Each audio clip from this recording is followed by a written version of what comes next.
My wife cheated, so I stayed late at work to avoid going home. I didn't expect my cold, intimidating boss to notice, or to invite me out for drinks. I thought she was offering a distraction. I didn't realize she had planned it all from the start.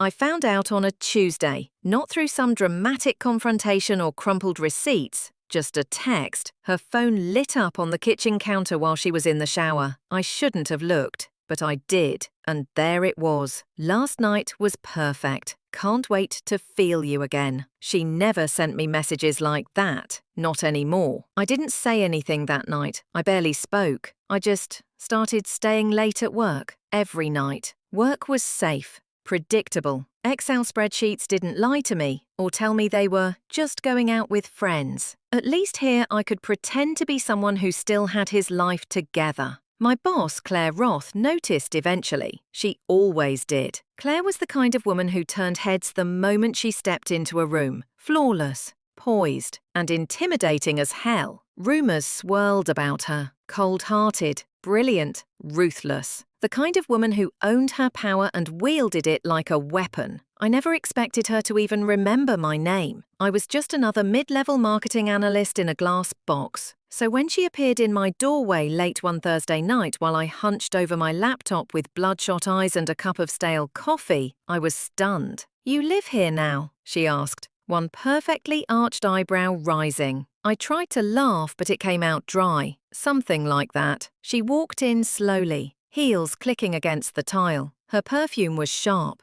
clean and expensive, like cedar and something darker. She looked over my shoulder at the nonsense I'd been working on and smirked. "None of that matters," she said. "Not tonight." I looked up. "Excuse me?" Claire tilted her head, studying me. "You've been here every night for the past 2 weeks, working late, skipping lunches, hollow-eyed. I don't need to know everything to recognize heartbreak when I see it." I blinked. "How do you know I'm not just really dedicated?" "I don't hire martyrs," she said simply, then added, "Come with me." "Where?" She didn't answer, just turned and walked out. We ended up at a rooftop bar I'd never even heard of, perched above the city like it owned the skyline. She ordered a whiskey, neat. I followed her lead. She didn't ask about my wife. She didn't need to. The silence between us wasn't awkward. It was charged. After 2 drinks, her hand brushed mine. Deliberate, testing. I didn't pull away. Neither did she.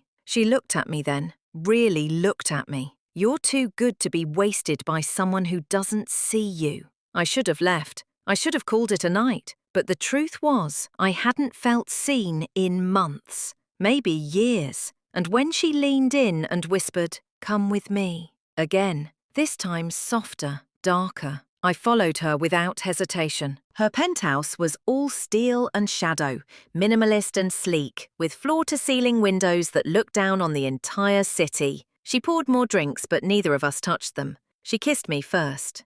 Or maybe I kissed her. I honestly don't remember who started it. All I know is it didn't feel wrong. It felt like the first thing in weeks that made me feel alive again. The next morning I expected distance, regret, even dismissal. Instead, she brought me coffee and said, "You're staying tonight too." And so it continued. Nights turned into mornings. Work bled into passion. It was a secret world, hidden between the office lights and her sheets. But Claire was never careless.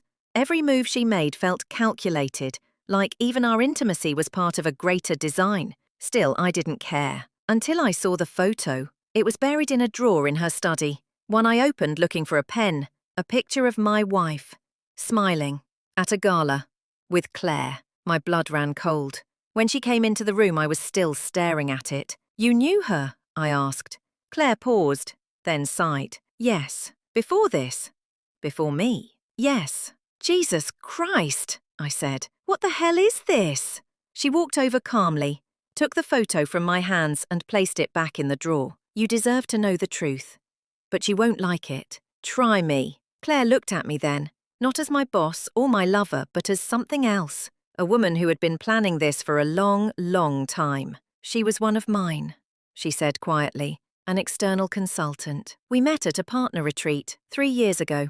I didn't know she was married until months later, but by then I already knew about you." I stared at her.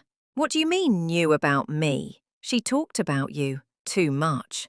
There was something in the way she described you, this dependable, overlooked man, and I thought, she trailed off, I thought you deserved better. Someone who could actually see you. I backed away. So this, us, it wasn't a coincidence. You used her to get to me. Claire didn't deny it. She just walked over, slowly, until she was inches from me. I orchestrated the meeting, she said, but I didn't fake this. Not what we have. You think I do this with just anyone? Risk everything for a marketing analyst? Why me? Because you're the first man who's ever looked at me like I wasn't just power in heels. Like I was human. My hands were shaking. Part of me wanted to leave. The other part wanted to grab her and never let go. She reached up, touched my face. I didn't plan on falling for you, but I did. And maybe you did too. Silence. I should have walked away. Instead, I kissed her. Hard. Because love doesn't always come clean. Sometimes it comes wrapped in betrayal, whispered in boardrooms, and sealed with a kiss on a rooftop, far above the mess of the world below.